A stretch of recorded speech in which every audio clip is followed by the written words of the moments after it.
No, that That looks looks good. nice. Assalamu alaikum. Welcome to Sheikh Abdurraheem Green's new YouTube channel. In fact, it's not new, it's just been very inactive. Yes, But we've been trying to, boost it this week. Assalamu alaikum, Sheikh. How are you doing? I'm good. Alhamdulillah. Jazakallah khair. Alhamdulillah. Allah kulli hal. You look like you just came out of the snow and I you're did. I enjoying. did. I just came from outside sledging with the kids in the MashaAllah. snowstorm. It was great fun up here in the Shropshire Hills. Brilliant. So, what we're doing today is we're going to be speaking about dopamine slavery. Now, just before Yep. that, just trying to get the crowd a little bit warmed up. Before we speak about this topic, a few years ago, you had this willpower course, Yep. and I'm guessing it's just something which you still want to develop and still want to Yeah. work with, inshallah. And so we're going to be speaking a little bit about dopamine slavery and then the willpower course, and also additionally, what is the plan for this channel? So, Yep. what is your vision? YouTube, as we know, is a great live streaming platform. And in Yeah. fact, according to some stats, is going to be surpassing the likes of Twitch and other sort of platforms. So Mm. it's definitely something worth investing in. So before we get more people joining us, I want everybody right now to just make sure that if you haven't subscribed already, that you subscribe to Sheikh Abdurrahim Green's channel. Inshallah, we're going to be trying to do live streams pretty much at least once a week, inshallah, Sheikh. Right? Sounds good. Alongside your very busy schedule, we'll try and fit this in. Now, when it comes to the topic of dopamine slavery, Yep. before we get into the slavery aspect and why this is an important topic, could you just explain to us, Sheikh, what is dopamine and Mm. why is it important when it comes to the study of willpower, addiction, and these related topics? Right. Um, okay. I've been thinking about a simple, I mean, look, on a very basic level, from a scientific point of view, dopamine is a neurotransmitter. It is a chemical that transmits signals in your brain, and it is responsible for making you feel certain things. It does depend on what part of the brain the dopamine is present. And you have various other neurotransmitters like oxytocin, for example. Anyway, there's lots of other, so many, serotonin. Adrenaline is not really a neurotransmitter, but it does affect your brain as well. So you have these different chemicals in your brain affect your mood. They affect how your brain functions, and it depends where they are in your brain, right? So that's basically dopamine. It's one of those chemicals. But the main task of dopamine, the main thing that dopamine does, if I first start by explaining it in simple Islamic terms, dopamine is almost I couldn't say definitively as a fact. Yeah, I'm not saying this, but dopamine is basically your nafs. That's basically what dopamine is. Almost the same. If you look at what dopamine does and you look at what the description of the nafs are, from the Islamic terminology, then dopamine is almost one and the same thing, right?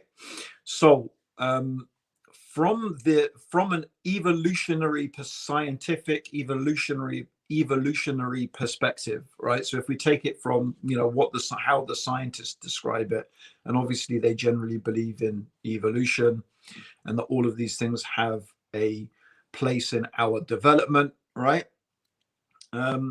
Dopamine basically is what drives us. It drives us towards rewards. Anything that we feel gives us a reward, dopamine drives us towards it. Now, you will find many people on YouTube, right? They'll talk about dopamine and they say, oh, it's the pleasure chemical. It is not the pleasure chemical. Dopamine is not a pleasure chemical. Dopamine does not make you feel happy. It doesn't. In fact, it doesn't make you happy at all. In fact, dopamine makes you feel agitated. It doesn't make you feel happy, but it drives you towards what you think is going to make you happy. And it is essential. And but by the way, I wanna this is so important. Dopamine is not necessarily your enemy. Don't think of dopamine as your enemy. There can be this very wrong way of thinking about, things like dopamine or even our nafs, right? And yes, I suppose in a sense it is an enemy in the sense that it can distract you from the goals that you want to achieve. And very often dopamine gets in the way of our long-term goals. Willpower is defined in psychological terms as your ability to delay gratification in order to achieve a long-term goal or objective. Put very simply, I want something now, but I realize that if I have that thing now, I'm not going to have something more desirable in the future. Yeah. From our Dini perspective, from the Islamic perspective, if you want to get to paradise, you can't do all those haram things that you feel tempted by, right? And you also have to put effort into doing things that are actually quite hard and quite difficult and quite stressful and quite trying, because that's the only way you're going to get to paradise. You need willpower to get to paradise, basically. That's what it is, right? And you need to resist the urges, many of the urges of dopamine. However, just to point out that dopamine is essential. If you want to see what happens when you have a lack of dopamine, then look at someone with Alzheimer's. One of the markers of Alzheimer's, right, is that they have very low dopamine levels. Their dopamine is not functioning properly anymore, and because of that, they're not driven. Dopamine drives you, right? Actually, if you really master yourself and you understand dopamine and you achieve real mastery, right, then you can use dopamine to your advantage. But most people, like you said, you gave that nice title, Dopamine Slavery. Most people, unfortunately, are slaves to dopamine. They are slaves to it because when it kicks in, it feels like, sometimes it can feel like you are possessed, right? In fact, there's three different things we could put. If you put together three different aspects of the human psyche, our minds, right, our heart, we could call it the qalb as well, to be honest, from the Islamic perspective. This is all more, we talk about it more in the point of view of the qalb, or even the aql, the intellect, and all of these things come together, right? I think the Islamic terminology is slightly different, but a lot of it boils down to describing the same things, but in a slightly different framework, right? But it's all fine because a lot of it is just, it's literally amazing. It's the same stuff, right? A lot of the stuff that you find, the spiritual masters of the past in Islam were talking about, you find that modern psychologists are talking about as well, right? Okay, so what was I saying? Dopamine slavery, right? So, just before we get into it, the way I wanted to structure it is to first go with the problem and then the reaction and the solution. So, firstly, let's see with the audience. I mean, mashallah, a lot of people are commenting. Some are saying, you can get dopamine from salah. Some speaking about dopamine in video games, and obviously social media is coming up a lot. So let's first do this sort of survey, I guess, with the audience, because live streams are obviously about engagement. So guys, everyone's saying I'm addicted and these types of things, or they're alluding to that. But let's first get down to this level. What is, do you think, in your life the number one thing which on a regular basis you feel you're a slave to, and you think dopamine is causing you to be a slave to that? But like the Sheikh said, it's not a pleasure thing. It can be it drives you towards pleasure, right? Yeah, dopamine itself is not the feeling of pleasure; it's the drive. It's that, it's that itch that you get, I can't relax until I've had that chocolate bar, right? Yeah, I need to eat that chocolate. Yeah, I need to look at that, haram, whatever it is, pornographic thing. Like, I need to open that little red button that they have, that little red thing they have on your social media that shows you how many messages you've got. I have to click on it. That feeling, I've got to do it. That is dopamine, right? That's making you feel that. So the answers we're getting, Sheikh, are social media, Yeah. music, my phone, Yeah, the phone. computer. Someone says weed. You're not supposed to be that Well, okay, as long particular. as he's hidden behind a username that you don't know. Yeah. So internet, social media, Yeah. is coming up again and again. Someone wrote actually my own garden. So maybe someone's Mm, really addicted to, yeah. gardening. That could be something. So, it's interesting you say that it's basically something which makes you, dopamine's making you think this thing's going to give you pleasure, but Yeah. it can actually, I think you're opening up the possibility it can just lead you to misery, even though, Yeah. you know, Because the thing is the thing that dopamine doesn't care, right? It's just a neurotransmitter, right? yeah, And you have to think, you have to think of human beings, how we lived, not even, forget it, not even 1,000 years ago, right? How did human beings live 200-300 years ago, as recently as that? And until, by the way, until today, the vast majority of human beings, right? Not the vast majority, but a very good portion of human beings just still live on the breadline, right? yeah, So this the drive to reproduce, to basically, to have sex, right, to eat, to drink, right.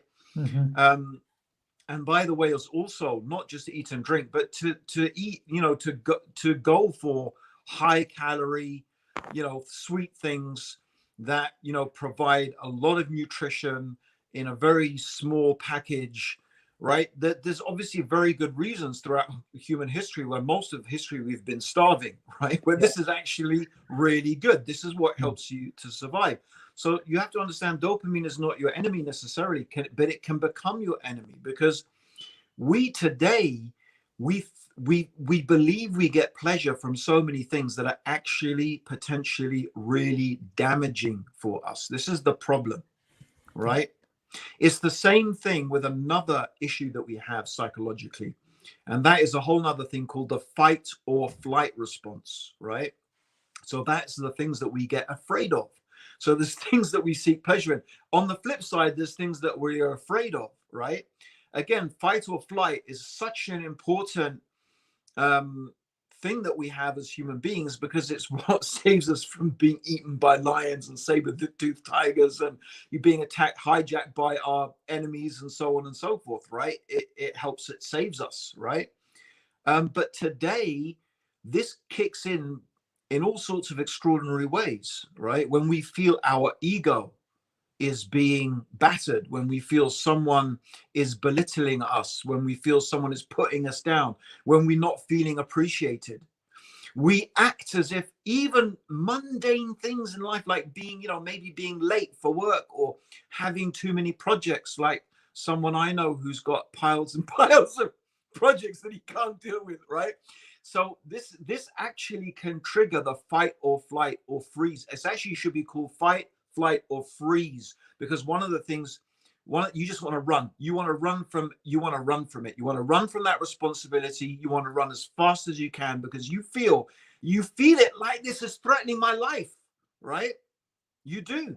yeah, Okay. Or sometimes you just freeze. You can freeze, like you just can't do anything. You literally become like a zombie. You can't do anything. So we're dealing with this, and like all sorts of weird things in the modern world trigger this fight or flight response, right? hmm And similarly with dopamine, it gets triggered by, our phones are literally designed, and there's quite a few YouTube channels, YouTube videos now, of these guys who work for Google, work for Instagram, work for Facebook, coming on and saying, look, we did this stuff.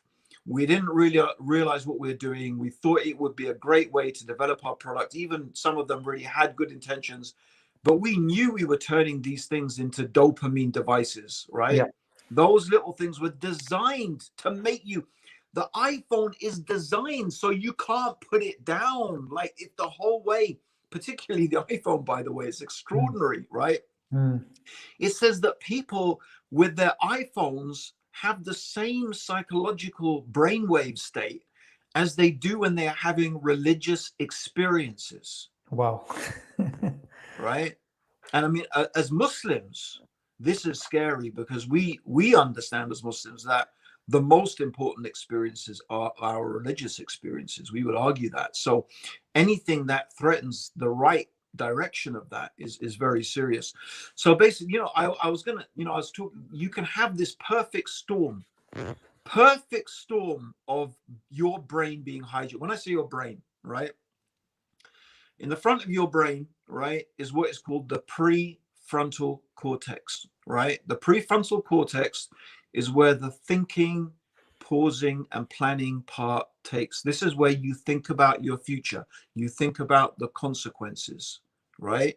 You plan. It's in a sense that logic center where you think, you plan, you ponder, you weigh. Is this going to help me? Is this not going to help me? Right? So generally, most of the time, this is the part of the brain we want to engage. This is the thing that we want to be using. We want to be using our aql most of the time, not all the time, right? Like, when it comes to you being attacked by your enemies, you need to switch off your aql and just begin to react instinctively, right?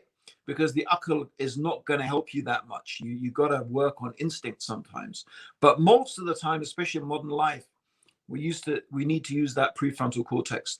But here's the crazy thing, right? Dopamine, when you get a dopamine surge, it shuts off your access to your prefrontal cortex, right? That's one of the things that dopamine does. The neurotransmitter actually makes it very hard for you to think.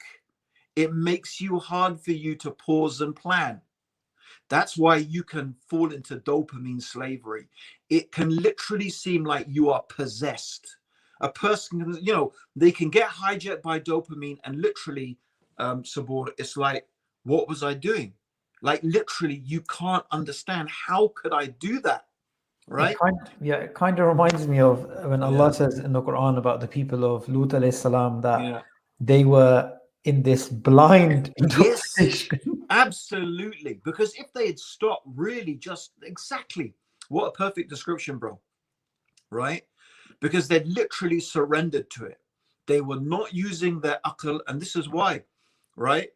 When the angels say to the people, right, who are being dragged into the hellfire, didn't someone come and didn't someone warn you of this? And the people will say, if only we had used our aql, right? In Surah Al-Mulk, it mentions this. If only we had used our aql, we would not now be in the fire. If only we had paused and thought deeply about the consequences of everything, right? That's it. The people of Lut, they couldn't. They were so wrapped up in their addiction, their slavery to what gave them pleasure, right? Yeah. They don't even think really, because a lot of these things don't really give you pleasure, right? Yeah. And even if they do give you pleasure, Sabur, it is very short-lived. Yeah. Yep. The pleasure is very short-lived. How long is the pleasure of sex, right? The activity, the climax, what is it, right? For most people, on average, 15 minutes, right? The actual climax is what, seconds, right? I mean, that's it.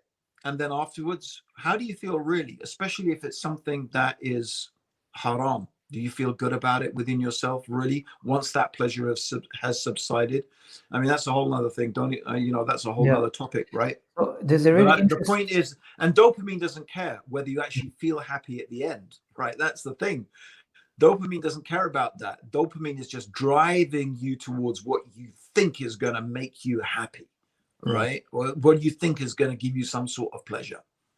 That's a really beautiful point. And I want to highlight the thing that you said about the prefrontal cortex, that before, I mean, yes, we use it for planning and thinking, but the interesting thing is that human beings, previously we believed that it didn't fully develop till you were 25, the prefrontal cortex. Right, okay. But recent studies are actually showing that it's until you're in your basically 40s. Very you interesting. You don't become an adult, a real man, until you're 40. Yeah. Yeah. And this is why children, like in Islam, they're not, often, my wife, you hear her saying, maybe, when are you going to get some aql? She says to the kids, right? Because kids, they don't have it, right? They don't, it's not strong. They're very much driven by their, impulses and their desires, right? But it takes training, right? You have to train it. This is what in reality, this is what human civilization is. Human civilization is really the training of the prefrontal cortex. Yeah. It's the training of willpower. Literally, that is what civilization is, right? Because if you just left yourself, right, to your instincts, right? Anyone who has a different shade from you, you'd have a flipping name for them. Anyone who has a different accent from you, you'd have some other you'd be ready to combat them. I mean, basically, look, human beings, we're basically used to living in small little tribal units of 30, 20 people. Even then, within that tribal unit, we probably have arguments in there, let alone someone from another tribe, right? Who we are basically mostly programmed to go to war with them and fight to the death, right? Yeah. Civilization is all about it's all about training from a very young age, restraint, to restrain your impulses, right? That's why we have laws against hate speech, for example, right? But it's not just enough having laws, right? You have to have a whole system. And this is the problem, by the way. This is a whole different, sending me down a rabbit hole now. It's very interesting that I wish I'd brought the book with me. I didn't think I was going to use it. But as a quick side point, on that topic, is someone did a research. He wrote a massive book on this. And the quick conclusion of this is basically once any civilization starts to practice premarital sex, right? Or sex outside of marriage, right? Any civilization, once it becomes common, the civilization is destroyed in 2 generations. Wow. Right? Why? Because one of the most important systems of control for your impulses is abstaining from sex outside of marriage. Any society that abandons that will destroy itself within 2 generations, right? And this has been shown again and again and again, evidenced in history, right? So probably we got 1 generation left in the West, unless it reforms itself, but which the West has constantly able to reinvent itself and reform itself. Right? Sheik, it's very interesting what you're saying, because if we look at the Victorians, they were a lot more conservative than their previous generation. So you have this natural, people, and even the 60s. I mean, the 60s people are going wild. Even evolutionary psychologists, they talk about this idea that, we thought sexual jealousy would disappear. And 60s, everyone was doing it with each other. But then they realized, actually, no. And society became more conservative in the 80s and 90s than it was in the 60s. Yeah. Well, I mean, thank God, it's part of what's keeping us together from the point of view of society, right? Yeah. I mean, I did some research into this quite a while ago. And I think it was off the back of this whole willpower thing. I mean, you know what it is when you start studying something, you go down this branch and you go down that branch, and like you start looking into a whole lot of things. So one of the things when I started studying about willpower is one of the branches I went down is I was thinking about, I wonder what is the theory of sex, right? I mean, the theory of sex from the point of view of evolutionary, like why is sex enjoyable? Why is it so fun, right? Why is it so amazing, right? What is the evolutionary? Because Allah knows best, but as far as I know, for a lot of animals, it's not necessarily fun. For some animals, they die, right? Like sex is the last act that they do, right? For some animals, for some creatures, not animals, but for some insects, right? And it's not necessarily enjoyable, right? Yeah. Why? Why is it enjoyable? Why is it incredibly enjoyable for human beings? Many primates as well. Right. So I was saying, well, I wonder what the various theories are on this. Now, obviously, I can remember there's about 4 theories. I can't remember. The only one that seemed to make sense to me, and it's probably biased because it's what I was looking for and it matched my own ideas, right, is that sex is a bonding mechanism, right? Pair bonding, yeah. Sex is a bonding mechanism, right? It is one of the things that helps you bond very, very strongly with your partner. And that is needed because you are going to do something that is really tough. And that is you're going to raise a bunch of little kids. These kids are they're going to take what, 10 years before they can really even defend themselves in any meaningful way? More, right?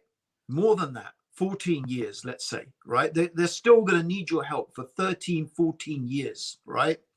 Yeah. And they're going to need mum and they're going to need dad, right? Sex is, the enjoyment of sex, right, is one of the things that really helps keep that bond strong. Now, here's the problem. If you allow in society sex to be practiced recreationally as a recreation, let's have a bit of fun, let's just have some sex just for fun, right? It's just enjoyment. You're having recreational sex. The problem here is, if it's true as a theory, which I believe it is, because I'm sure if they study it, they'll find I'm like 99% sure, right? That if it's true, then here's the crazy thing is that all of this, having these one night stands, what is that doing to a person? Like, if you are programmed for this act, right, to form very deep, profound connection with another human being, right? And then within one night you break it and you don't even talk to that person again. What does that do to you? What does that do to your ability to form those profound connections? What does that do to your ability to maintain those relationships in a husband and wife situation that is needed in order to raise a family? It destroys it, right? That's why one of the other reasons why, right? You can see why one of the benchmarks of the destruction of a society is when sex outside of marriage becomes practiced widely. Yeah. So anyway, that's just a side. It's interesting because it's a side point off the whole discussion on willpower. But the point goes back to this abstinence, right, is part of training. One of the ways that you train your willpower, one of the ways that you train your prefrontal cortex is by resisting temptation, right? So how do you learn to be patient? Because it's basically sabr. Yeah. How do you learn to be sabr? By practicing sabr. That's how you learn it, right? Yeah. What's interesting about what you the way you're summarizing it is that civilization is essentially judged by, or success could be gauged by, its restraining mechanisms and how it can actually enforce those. And that's really quite interesting when you think about it, because even when it comes to the ancients, who many times we think of them as being a bit backwards, or in terms of, but they actually had really powerful mechanisms to actually restrain these types of actions. Because in a way, right now we're in a sort of evolutionary free fall. It's like a Royal Rumble. I mean, what's to stop somebody technically spending most of their time eating junk food and then waiting outside a sperm donation bank? From a Darwinian point of view, it's perfectly fine to do something like that. But going back to your point about restraint, as Muslims, we obviously have the higher goal to get to Jannah. And I've seen in the willpower course that you begin off the course with a particular narration of Jibreel alayhi salam and the conversation with Allah. So would you like to just explain that again? Because I think for the viewers, that's a very powerful narration. Well, I tell you what, bro, you mentioned that hadith because I need to go and get a charger from because it just popped up that I've got a low battery, right? Right, that's fine. I can tell one of my kids to go and get it, right? But I just need to. Yeah, so basically the hadith is, that Allah tells Jibreel, go and I've created hellfire. Go and look at it. Tell me what you think. Jibreel goes to hellfire, comes back to Allah. He said, anyone who hears about this place, they will never go to it. Meaning like just hearing about it, that's it. They're going to do whatever it takes not to get there. Then Allah surrounds hellfire with temptations, right? And then he says to Jibreel, okay, go and look at hellfire. He doesn't say okay, but he says, go and look at hellfire. Tell me what you think. Jibreel comes back. He says, Allah, I'm afraid nobody will escape it because these temptations are so great, right? And the same with paradise. Allah creates paradise. He says, tell me what you think. Jibril comes back. He says, anyone who hears about this place, they're going to go there, right? Then Allah surrounds it with difficulties, with hardships, with trials, with tests. And then he says to Jibril, tell me what you think. And he says, I'm afraid nobody will enter it. Yeah. So, I mean, that really summarizes, that's really, that literally is, like, literally, life is a willpower test. Yeah. It is literally, if you take the classic psychological definition of willpower, it is literally your ability in order to delay gratification, right? Yeah. In order to achieve a long-term objective. And it could be, you know, willpower is two things. I will do and I won't do, right? I will do are the things that you have to do, like you have to pray 5 times a day, like you have to fast Ramadan. By the way, all of these things are incredible at building your willpower, by the way, right? They're amazing at building your willpower. Taqwa is similar type of thing, right? You have to make hajj, you have to give some of your money to the poor and the needy, right? So these are things you have to do. You have to enjoy what is right and forbid what is wrong. Stand up for truth and justice. Speak the truth even against yourself. And then there's the things you have to keep away from. You mustn't do. You mustn't lie. You mustn't cheat. You mustn't steal. You mustn't make, I should have started with shirk and kufr, right? You mustn't kill. You mustn't drink alcohol. You must not fornicate. So those are, all of this is willpower. Whether it's use it, you know, something you have to do and something you have to achieve on maybe a more mundane level. I have these projects I have to do, this work I have to do, this deadline I've got to meet, right? Or there's things you mustn't do. Often, by the way, in order to achieve those things that you need to do, you have to stop doing some other things, right? Like, it's so ironic, this willpower course. I've done all this research on willpower, and mostly I had really applied it around diet, right? Although I found it was helping me in so many things in my life, even my relationship with my wife, my family, it was like helping me in so many things, right? It was amazing, right? But I just couldn't get this course done. And I realized basically, I sat and thought about it as what you have to do, right? And I realized it was basically the flipping phone. It was because I would sit down and I would literally spend 3, 4, 5 hours reading this, reading that article, looking at this, answering that, checking this WhatsApp message, this and that. Before I know it, the whole day had gone and I had done nothing. I had all the notes. I had literally everything, right? Everything ready. But I said, you know what I need to do is I need to apply the principles of the willpower course in order to do the willpower course. That willpower course itself was a massive implementation of the very strategies that I teach in it, which is like, you know, it's a bit ironic, but at the same time, it's, you know, mashallah, it's fantastic, you know. It really was just like you just had. And really what willpower is actually interesting. It's like a lot of people imagine they have a wrong idea about willpower. They think it's some like Jedi mind trick. They think it's like you can, you know, you with the force of your mind, you could move an object. Yeah. You know, like Yoda moving whatever, Luke Skywalker getting his ship out of the swamp, right? They think this is willpower, right? No. That's just ridiculous, right? Yeah. Okay. The only one who has willpower like that is Allah. He just says kun fayakun. He just says be and it is. That's it, right? Right? We don't have willpower like that, right? What we have is a series of strategies, and it is a little bit like war. In fact, the book that I really based most of my course on, right? And if anyone's a reader, you can read it. I mean, the book wouldn't have all the Islamic stuff that I've put in, but it's a really good book. It's called The Willpower Instinct, right, by Kelly McGonigal. And that was the most useful book, a really, really brilliant book. And I just took some, and from other books and other stuff as well, but it wasn't the only book I used, yeah. But I forgot my point. I was getting lost there. What was I saying?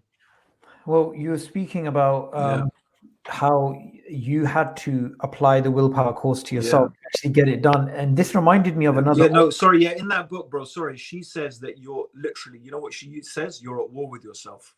Wow.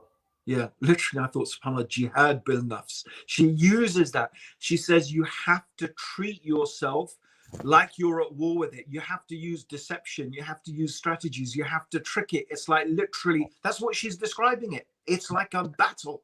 You have to learn to trick yourself. That's what willpower is. A lot of willpower is actually just strategies you use. And the other book that I found really, which I actually want to do I would love to do a whole nother course, like much more connected to this book, is called the Chimp Paradox. Yeah, I found it's one of the most helpful books, right? Really, really helpful. The Chimp Paradox. Again, normally, by the way, guys, I'll be honest, I don't recommend books to people. People ask me, oh, recommend a book, and I've given it, and then people start giving me a hard time. Oh, Abdurraheem, this is full of kufr and shirk, and this guy's an atheist, and, you know, whatever. I get these type of things, and I shouldn't really mention these books because none of these guys are Muslims, right? The Willpower Instinct, they're scientists. They come from an evolutionary perspective. They don't believe in God, right? So you could get confused, right? So I don't really, you know, unless you have a really good foundation and, you know, in your Aqidah is strong and your Islam is strong, unfortunately, reading these books might make you more confused, right? So, you know, best thing to do is go to someone who can, you know, filter this stuff for you, inshallah. With this, that's what I've done in my course, bro. That's what I've done. As you've done it, so you know, I've really filtered the stuff, taken it out, given it, you know, referred it back to the Quran and Sunnah, given it sort of Islamic framework. Yeah. Alhamdulillah. It's you know, Is it still, it's still live? The course is really good, but I don't know.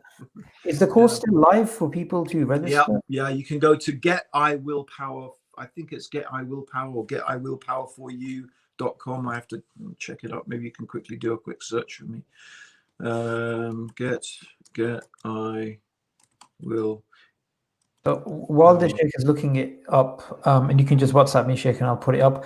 I did this course, and in fact, when I first signed on to it, then I didn't do it. And Sheikh Abdurraheem, you need willpower to do the willpower. He WhatsApped me and he said, "Have you done it?" And I said, "No." And then he sent me a message when he looked quite angry and he was driving, and that was that was sufficient reason to actually start doing it. However, when I did it, I actually started to think to myself, oh my God, this is why Shaitan doesn't want me to do this. Like this I'm telling you, man, he does not want you to do it.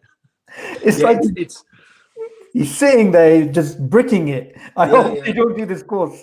I'm going to be out of a job. I sent it to you. It's Get I Willpower. That's what it is. GetIWillpower.com. Yeah, you can find that. I said this is his little pop-up comes. This is for heroes, not for sheep. Yeah, if you're a sheep, this is not for you. And it really isn't, right? It really isn't. Because it's interesting, because this is a whole nother subject. I get lost on this one, right? But it's so interesting that, you know, throughout history, human history, we have heroes. Every culture, every culture, however primitive, seemingly primitive, has heroes. And the interesting thing is the story, basically the pattern of the journey of the hero in every society is almost identical, right? Almost identical. And it's so amazing that if you look at the life of the Prophet Muhammad sallallahu alaihi wasallam, it's almost as if his life has been scripted according to this journey of the hero. It's incredible. Yeah. But basically, it's all about the journey of the self. It's all about learning to master yourself. That's ultimately what it comes down to. Like the thing, what makes a hero is that they haven't just surrendered to their nafs. They're not just sheep. They've done something that has taken willpower. That's really what it comes down to, right? They've mastered themselves in some way, shape, or form, right?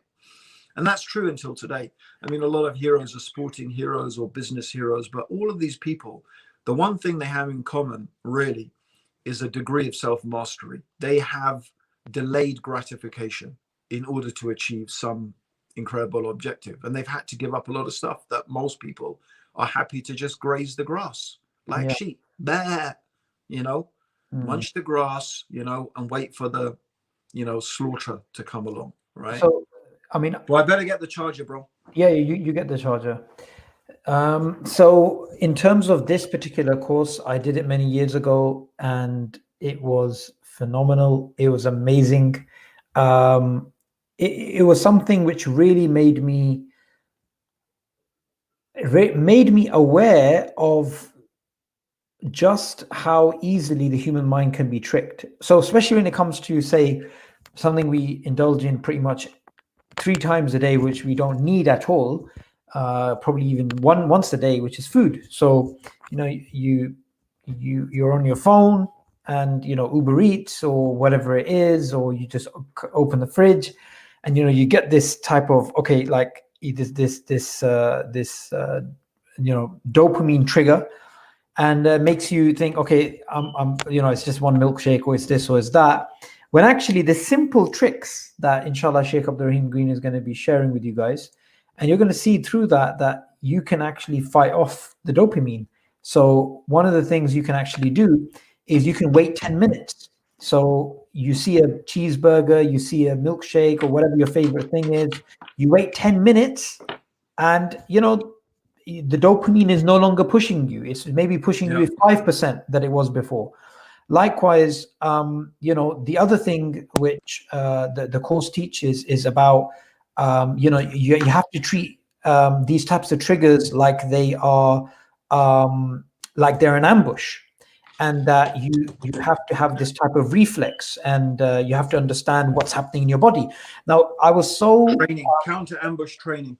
Counter ambush training, yes, exactly. Yeah.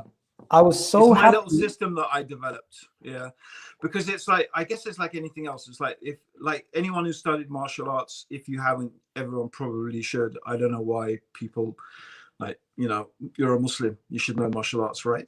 But in order, like, anyone can go there and you can study all you like and do all these patterns and whatever, but unless you actually have real reflex training, unless you actually go and actually practice being hit and hitting someone, right, you've got to train that reflex action, right? You got to train it.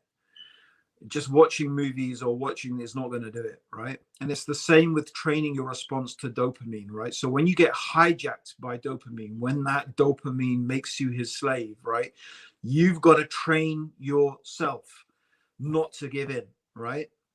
So it's not like you can't just read it, you have to practice it, right? And the three component, so the first thing you develop, right, this is my course, right? This is the summary of my course, right? The first thing you develop is awareness, right?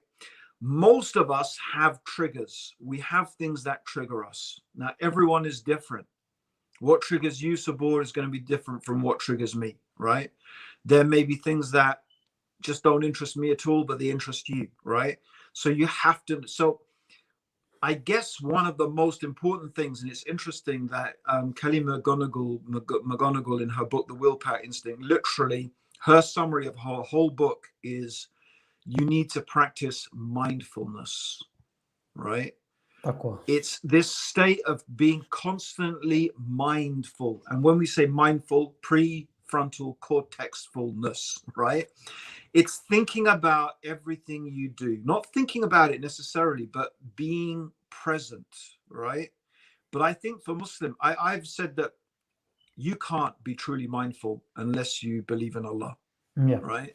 Because if you don't believe in God, right, then you're excluding one of the most important dimensions of every single thing that happens in your life, is the fact that it's been created by Allah subhanahu wa ta'ala, that he has provided you with everything that you have. And if you fail to be mindful of that, you are not really being mindful at all, right? I mean, you might be you might be being mindful compared to a glutton who just doesn't think about what they stuff in their face, or a nymphomaniac who doesn't care who she or he whatever does, right? Okay, but you're not truly mindful if you're not thinking about Allah. And if you think about it, as a Muslim, shouldn't we be like that? Shouldn't we be sitting down every time we have a cup of tea, every time we eat some food? Shouldn't we be thinking about how Allah brought this to us, right? Whatever it is, our eyes, what are we using our eyes for? Our ears, so this state of being mindful, right, is really the biggest and most important thing. So part of that mindfulness is just being aware of when dopamine hijacks you. Yeah. So just like when I was doing my course, when I sat down and thought about it, I realized, okay, what's going on? I know what's going on, right? I realized that I sit there in my computer in the morning. I've got all the intentions, right? I've got every intention of doing the work and writing the script. Yeah. But 3 hours later, nothing's happened because I'm just on my phone, right? Okay, right. What triggers me? What makes me? So then I realized, okay, I just made a bargain with myself. So that's anyway. The first thing is awareness. You've got to be awareness, whatever it is that you want to deal with. You've got to be aware. What triggers my dopamine, right? Maybe, I don't know, let's just take an example. Like whoever that guy is, whoever said, I smoke weed, right? Well, hopefully you don't smoke it nonstop all the time. But, like maybe you may have given it up for a week or 2 weeks or a few days, right? But then what triggers you? Oh, when you're feeling, I don't know, whatever it is, stressed out. I'm just giving some examples, right? You're stressed out. There's a big argument in the house, right? You just can't take it anymore. And there's a certain part of town, that if you go there, someone's going to offer you some weed, right? And you find yourself going down there. So like, these are all your triggers, okay, these are the things that trigger me, right? Boom, boom, 1, 2, 3, right? You have to study yourself, what's happening, because you want to break that pattern. You want to break those habits, right? How do you do that, right? So you've got the awareness as the first thing, right? Right. The second thing is when you get that urge, right? So that's A is awareness. B is breathe. When the urge comes, when that dopamine urge comes, and brothers and sisters, most of us don't know how to breathe. I know it sounds like some yogi stuff, but it's really true. Honestly, I before I was Muslim, I practiced Buddhism for 3 years, and this is the first thing that, like, it wasn't even Buddhism. It was just like some, but it was so true. Most people don't know how to breathe, right? I really recommend you learn the Wim Hof method, by the way. He'll teach you how to breathe and building willpower by having cold showers. Brilliant, right? Okay, so learn how to breathe. Basically, you breathe deeply right into your abdomen, right? It's not a chest like that. It's right deep down into your abdomen, and then you fill up your chest, and then you do that to the count of 7. 1, breathe in, 1, 2, and then out, 1, 2, 3, 4, 5. And as you're breathing out, you're already feeling you're beginning to relax. You do that 3 times. And by the way, what does that do? That slows down your heart rate and allows you to re-engage your prefrontal cortex. It allows that dopamine surge to dissipate. The next thing is D, right? B is breathe, right? A, B, C, right? Breathe. A, breathe. Yeah. C is change. Change what? Change your state, right? Because now, why did you get that dopamine surge? You got that dopamine surge because you were in the house, the argument started. You got that, I need to smoke some weed. I got to have that high. I got to get out of this. That's it. It's happening. So yeah, you do need to get out, but not in that wrong place that you want to do, but you need to change your state, right? Yeah. The best thing to do is go and pray 2 rakat. Honestly, right? I would say if you can do that, go and pray 2 rakat. This changing your state is what the Prophet taught us. When you get angry, what do? You change your state. You change your state by doing. If you're standing up, you sit down. If you're sitting down and you're angry, you lie down. If you make wudu, it's a state change. Yeah. The purpose of that is to put a distance between you and that thing that is presenting temptation. Yeah. Right. And then D, right? ABC, D is delay. That's the 10 minutes that Sabur was talking about. Give yourself 10 minutes. Give yourself 10 minutes. Right. Say to your brain, say to yourself, you know what? If you really, really want to do this after 10 minutes, really, you can do it.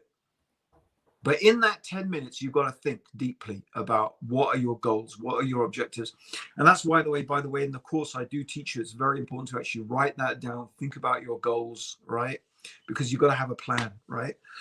So, hopefully now the crazy, this may be controversial, very controversial, but the final thing is if after 10 minutes, with this 10 minutes you give yourself, if you really feel like doing it after 10 minutes and you've thought about it and you calm down, you can give yourself permission, right?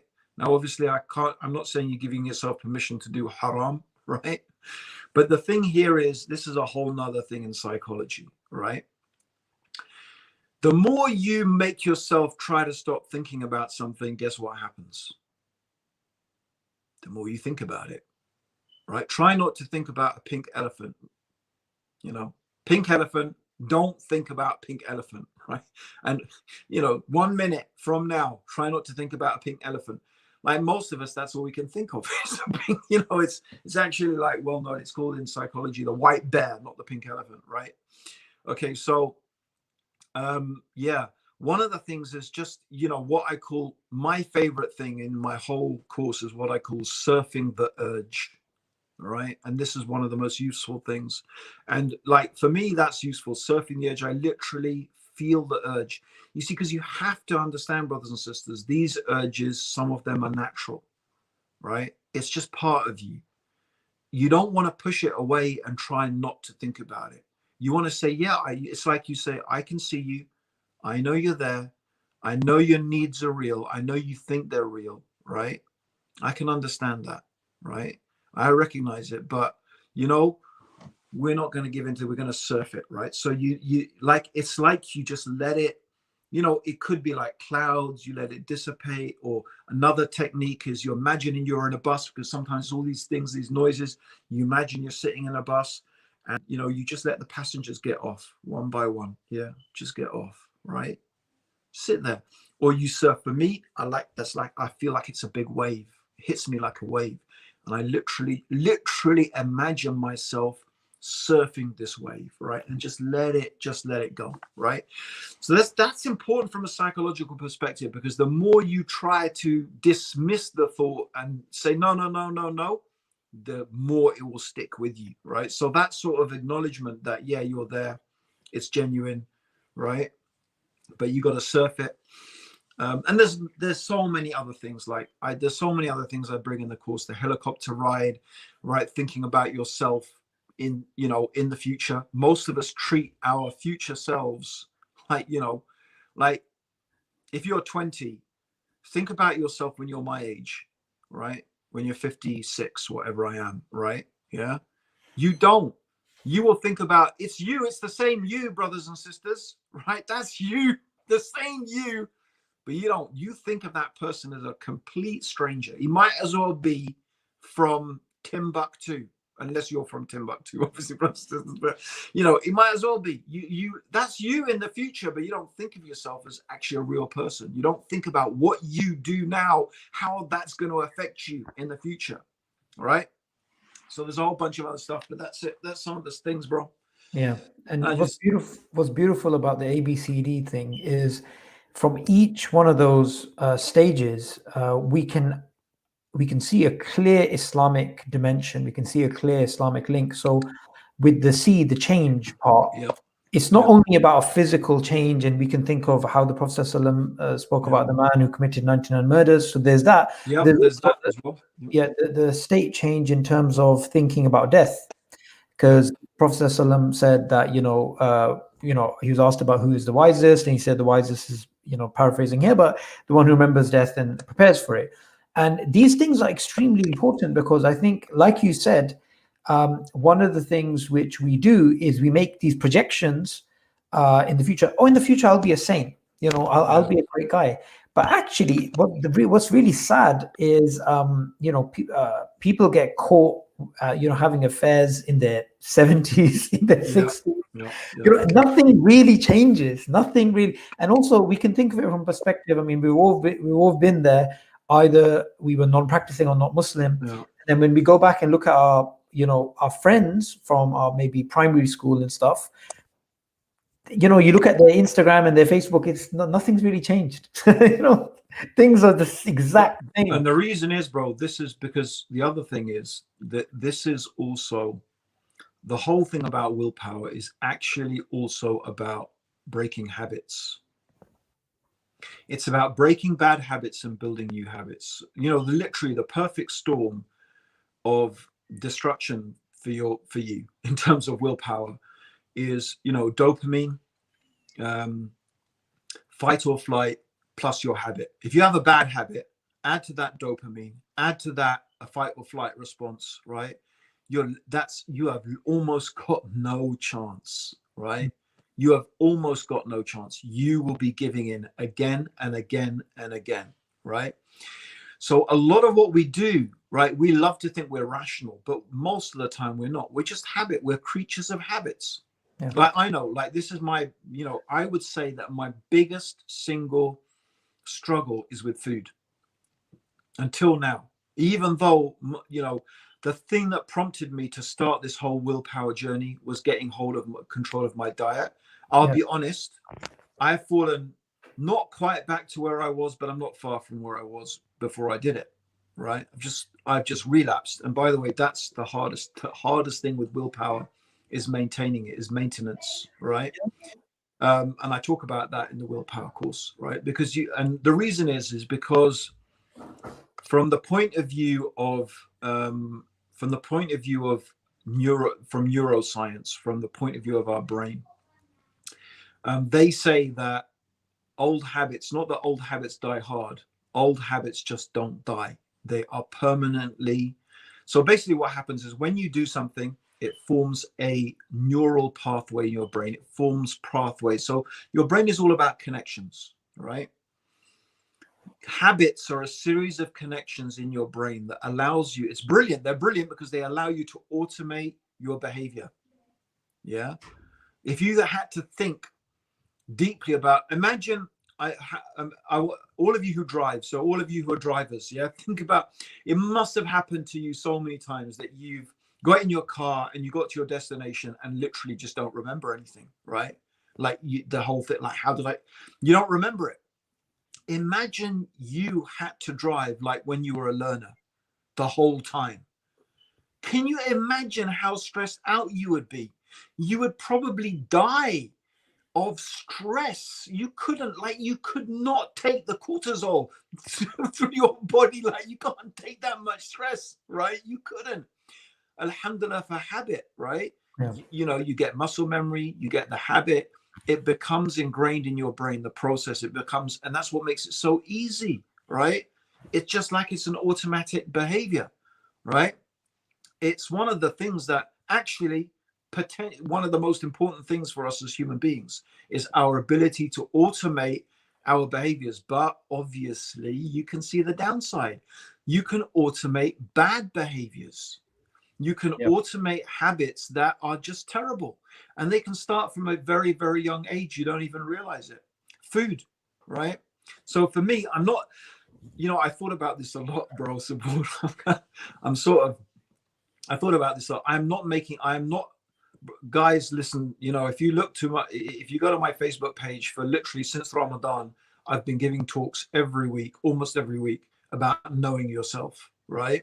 And I say it again and again, stop telling yourself stories. Stop telling yourself flipping stories, right?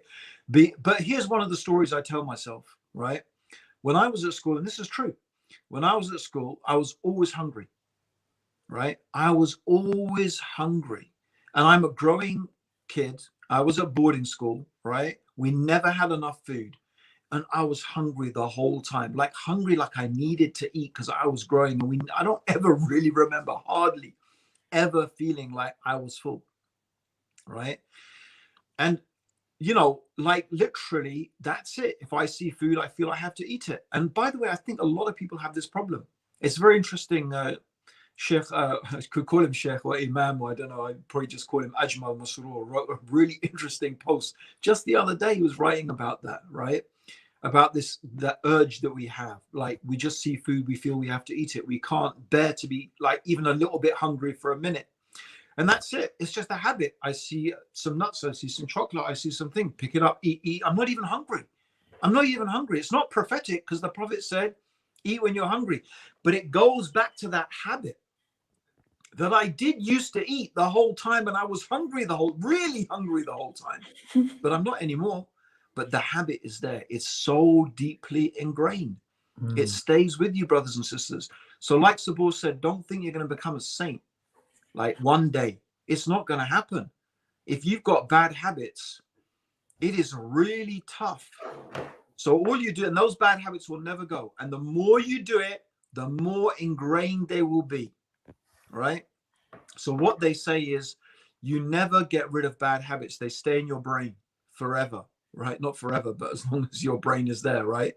But what you can do is override those bad habits with more stronger neural connections. However, what happens? Sometimes when you least expect it, you just slip into that old track, right? You fall into that old habit. You just like, and again, it's usually a series of triggers, right? You fall into that old habit. Yeah. Okay, so it's quite a hard thing. This is why also you have to forgive yourself. You have to forgive yourself and know that Allah will forgive you because we're human. Alhamdulillah, Allah is Ghafur Rahim. We sin by night and sin by day, right?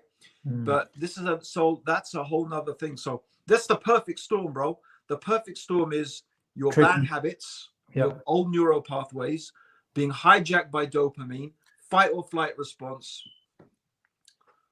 That's fighting the dragon. That's St. George against the dragon. That is the boy and the magician, fighting the beast on the path, right? That is the boy and the king, the boy and the king and the magician, right?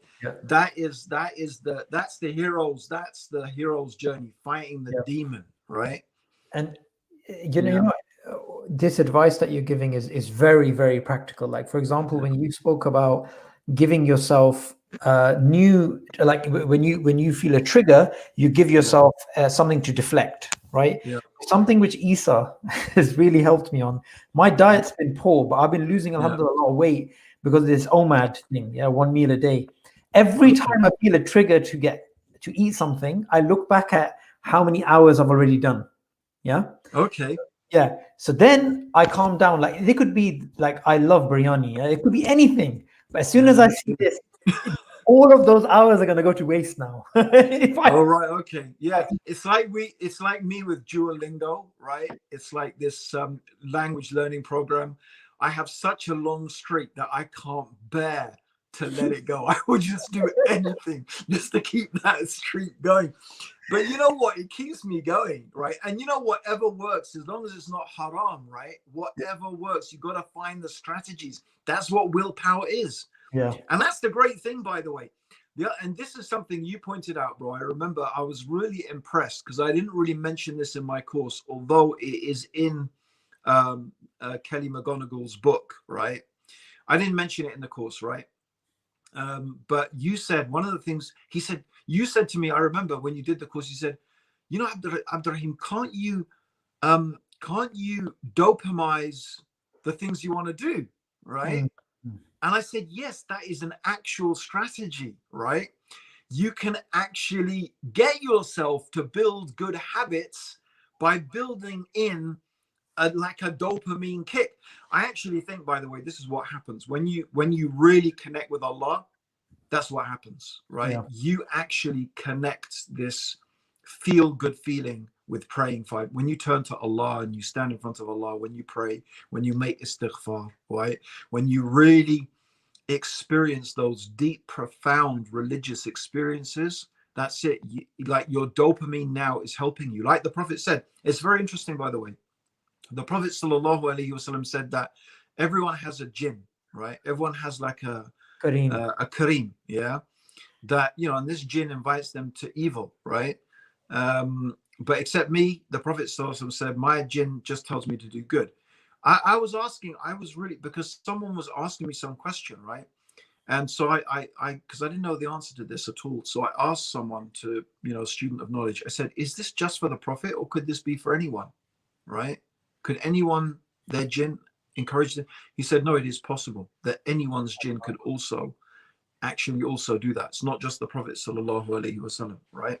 MashaAllah. So like I said, like if I said your nafs, right, was dopamine, just like you can train your nafs to desire Jannah, to desire to avoid the hellfire, to love knowledge, right? You look at the people who love knowledge, they're addicted to it, right? There are people who are addicted to dawah, right?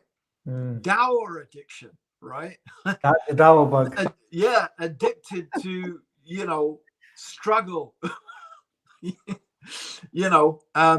So there's all sorts of good things that you can be addicted to, right? That are really positive and really good.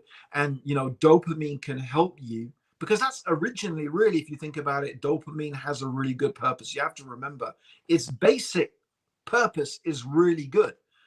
We just have, we can use our willpower, use our developing those neural pathways to incentivize ourselves to actually. The only thing you have to be careful is that, for example, right, what you don't want to do is, if you're on a diet, you don't want to make your incentive, right, if I keep up this diet for a week, I'll have a big chocolate cake at the end of it, right? So you want to make sure that the way you incentivize your dopamine is not by more of the same stuff that you want to stop.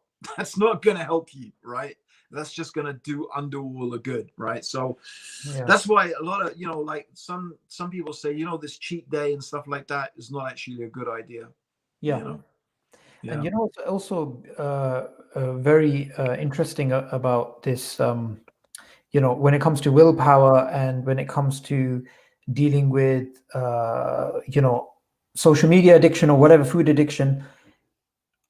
I remember, and I think stories are always a good way of remembering things. I remember, a brother who was pestering me to help him get a second wife, right? And then he was doing it like regularly, like, oh, this and that. Like you got a whole store, right? Well, yeah, I mean, it was sad. It was sad, but it was kind of like, okay, people, blah blah blah. So anyway, one day what happened was, he texted me and he said to me, "If I commit zina, it's your fault." I got so angry, and I literally just said to him, "The whole problem in your life is that you don't have a purpose." You don't have something to do. If you were focusing on dawah, I said to him, if you're focusing on dawah, if you're focusing on something big, you wouldn't have time. And I honestly, and I spoke to a student of knowledge because of this particular brother, and I said, this is what I feel his problem is. I feel his problem is he doesn't have goals in life. That's why he's only thinking about something. And you mentioned you can be addicted to something good. And this brings in a topic which I think is related. It sounds unrelated, but the whole idea of flow. That if you keep yourself in a position where you've got lots of work to do, and you're not killing yourself, but you're not like comfortable, you just don't have time for anything else, because you're just constantly in this state of flow. And it's like, Sheikh, I think once you gave this example that when you're cycling and you get momentum, if you have to stop and restart, it's way more difficult. But if you're just on a particular trajectory, if you're accelerating, you don't want to stop, because if you stop, that's it. You have to go back. It's why cyclists people don't understand in towns and cities why cyclists jump red lights and stuff like that. It's because once you're going, you don't want to stop, because that's the hard bit. The hard bit is starting. You have to keep starting, because that getting that initial momentum is what is really hard, right? But that's another favorite topic of mine is the whole discussion around flow, right? And optimal experiences, and what is real happiness, which sort of goes back to where we started, right? Because dopamine doesn't care about real happiness. Dopamine cares about what you imagine happiness is, right? But this is very interesting as well, because optimal experience most of the time is something that is initially hard to do, right? It's very interesting, because just this morning I went out with my kids, right? So my little one was saying, no, I don't want to go, right? And I realized that I knew the minute he was out there, he was going to have an amazing time, right? But he doesn't. It's just that initial thing to get dressed, to step out into the cold, right? Whatever, right? And I know that I know 5 minutes later he's gonna be having the best time of his life, right? You know, but if he can say no, he won't, because that's it. You'd rather sit on a computer and have that thing that you think is sort of, and it is, you know, it can be fun playing a computer game. But most people, when they compare it, they will say, yeah, this thing where I push myself, this thing where I did something really difficult, this thing where I did something, like you said, bro, you have real goals. You're pushing yourself towards something that is, you know, that is the very edge of your capabilities and your limits, right? And even better, if you can contribute and improve in some way, you know, humanity in some way, that's it. That is the most satisfying thing that people do, are those things, right? Yeah.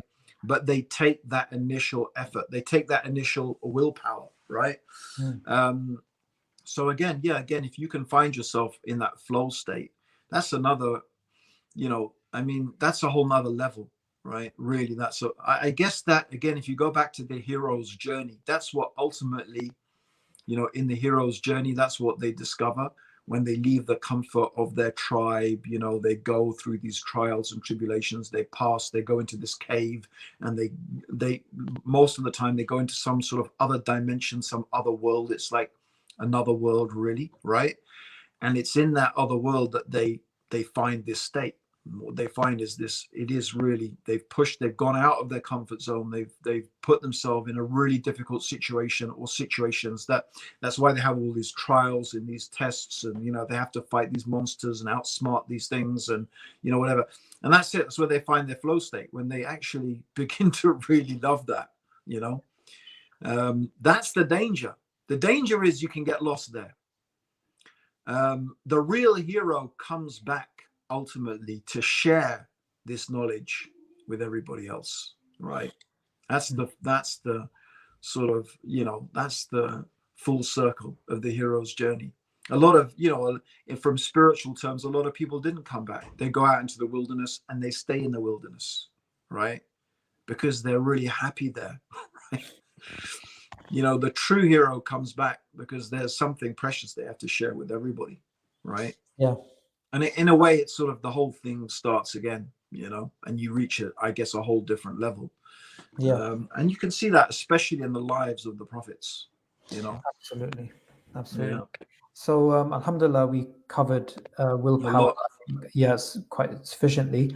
Definitely not anywhere close to what the information is in the course, getiwillpower.com. I'd highly recommend everybody does that. Inshallah, we're going to be trying to make this YouTube channel, Abdurraheem Green's YouTube channel, more active. At least one live stream, inshallah, I'm going to pester the Sheikh to get out every week. And what's most important is that if you found this information beneficial, tell your friends about it, tell your family about it. There's no better marketing than personal marketing, yeah? So we've got this new channel, this is what we're going to do. So off the off the cuff, as they say, what do you think we should cover next week? Same time, 3 p.m. Flow? I have no idea. We can talk about flow. We can talk about that, definitely. Yeah. That would be really interesting. Yeah, optimal experience. A whole thing that I call, like a whole course I did years ago, like it wasn't, maybe that's my next course I should do, actually. You got me going, bro, right? It was called Embracing the Inner Struggle on the Path to True Happiness. Yeah. Yeah. I really enjoyed doing that course. So, embracing the inner struggle, and that's what it's all about, basically. Well, did you do this in 2016 by any chance? Yeah, I think before that. Yeah, I did it a couple of times. I did it. The first time I did it is in Canada, way ages ago. It's like there is some sort of crusty, you know, old, hard to see video there was actually online. The whole thing was online. I don't know. It was a long course I did in the university, and someone had filmed it right from the back of the. You know, right from the back of the lecture theatre. It's like, you know, I did it for Mercy Mission as well, right? I did it for them in one of their retreats. Okay. And yeah. MashaAllah. I was saying 2016 because I remember you using that in one of the IRA meetings where you gave the analogy that, we all want the perfect state. We all want the perfect ideal. And even when the Prophet ﷺ was the Amir and we were in the best of cities of Medina, you still had the munafiqs, you still had enemies, you had people committing fornication. And it's a struggle in life's a struggle, you got to embrace it. I still remember that. That was a very powerful message, mashallah. Yeah. So, Jazakallah khair, Sheikh. Would you like to add anything before we end? That's it. Brilliant. Everybody watching, until next time, 3 p.m. GMT. Next Saturday, inshallah, we will be live again. And make sure you subscribe to the channel. And we will be discussing the flow state. And please tell your friends and families about it. Assalamu alaikum wa rahmatullahi wa barakatuh. Wa alaikum assalam wa rahmatullahi.